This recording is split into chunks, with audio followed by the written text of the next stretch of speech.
Hello everyone, I welcome you all in the second part of money. यानी कि पहला part of money का हम कर चुके थे, जिसमें हमने काफ़ी डिटेल में कुछ चीज़ों को पढ़ा था कि बार्टर सिस्टम क्या है, सीसी इकोनॉमी क्या है, इन सब चीज़ों को हमने पढ़ा था। एंड आई होप कि आपने उसको देखा होगा, क्योंकि उसको देखना ज़्यादा इंपॉर्टेंट है। देन ये आपको ये पर्टिकुलर वीडियो समझ में आएगी, क्योंकि उसी चैप्टर को मैंने हाफ में छोड़ा था। आज हम चैप्टर को ख़त्म करेंगे मनी के। ठीक है, तो आइए स्टार्ट करते हैं।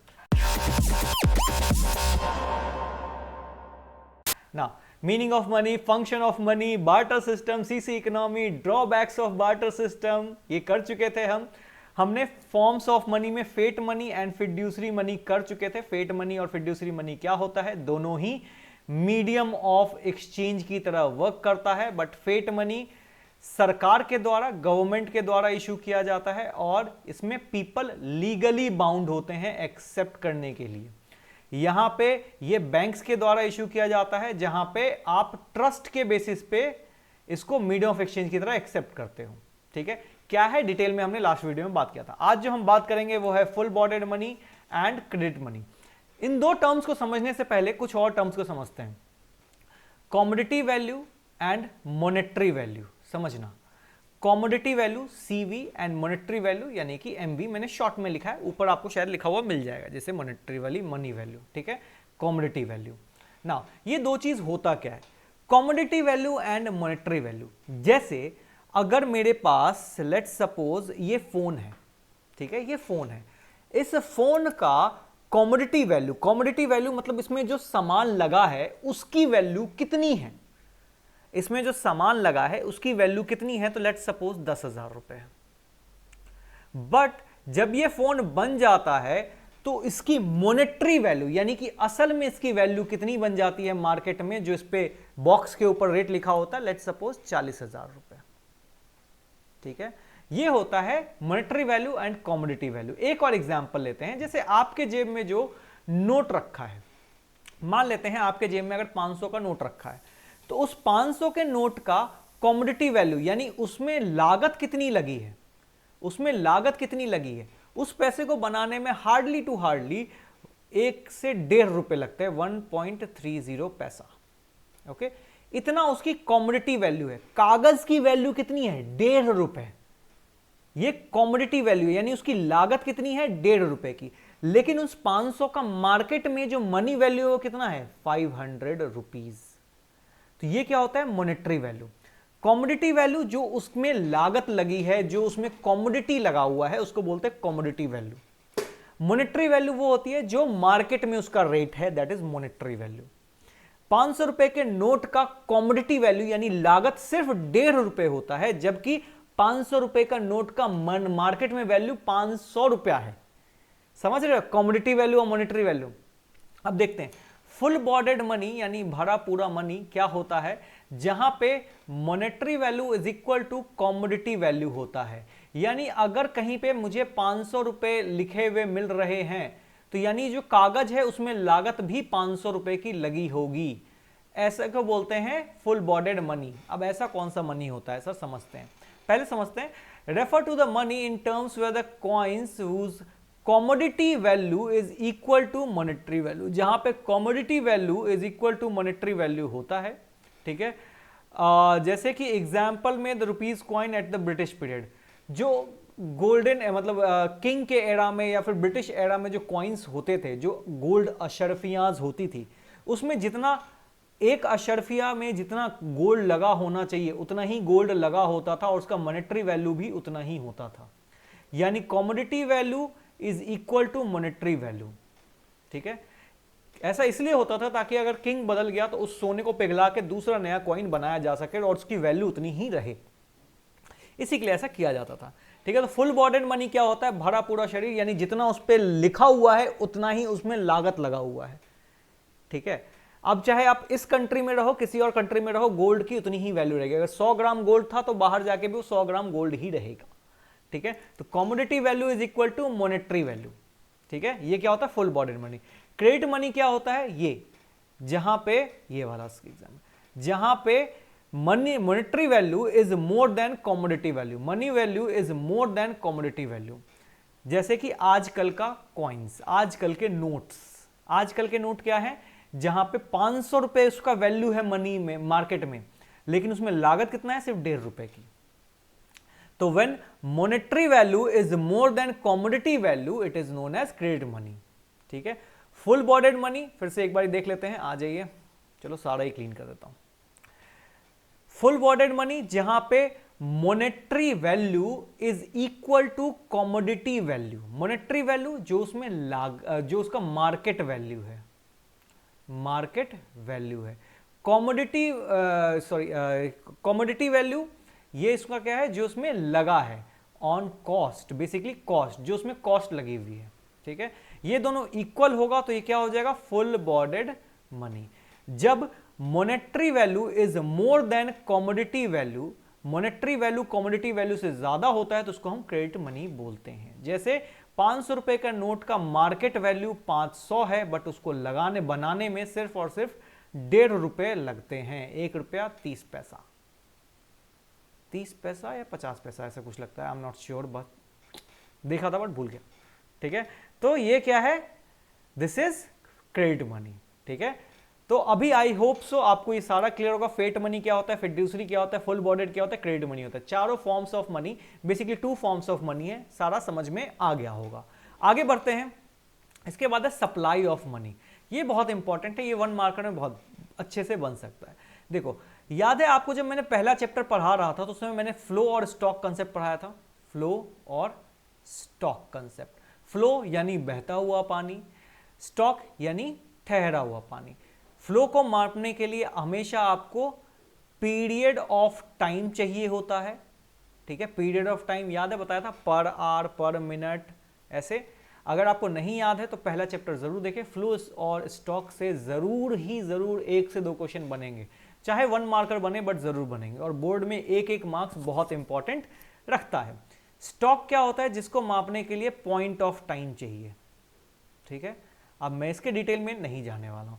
तो सप्लाई ऑफ मनी, क्योंकि ये सप्लाई वर्ड देख के हमें लगता है कि सर ये फ्लो कंसेप्ट होगा, नहीं, supply of money stock concept है, पॉइंट ऑफ टाइम पे मेजर करने के लिए। ठीक है, supply of money is a stock concept, it refer to the total stock of money held by the people in the country, point of time.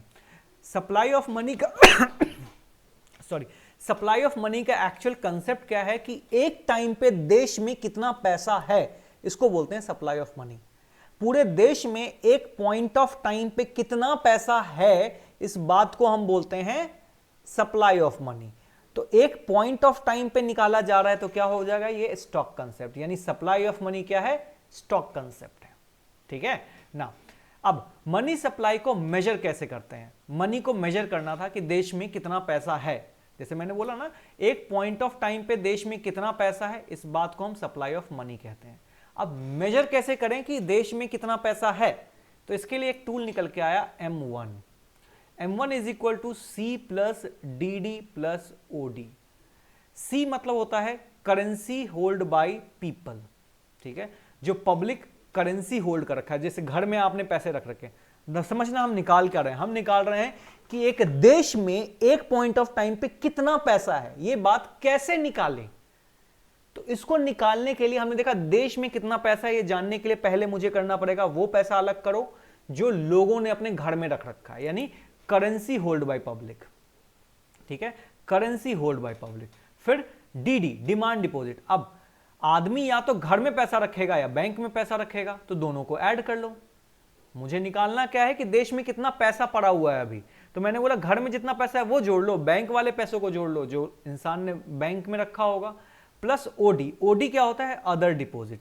जैसे नाबार्ड के पास कुछ पैसा रखा है, RBI के पास कुछ फॉरेन सेंट्रल बैंक का पैसा रखा है, IMF का पैसा रखा है, जो RBI बाकी इंस्टीट्यूशन का पैसा रखा हुआ है। पैसा 3 ही जगह हो सकता है, या तो आपके जेब में, या तो आपके बैंक में, या फिर RBI के पास। इन तीनों को अगर हम जोड़ लें तो देश में कितना पैसा है पता चल जाएगा।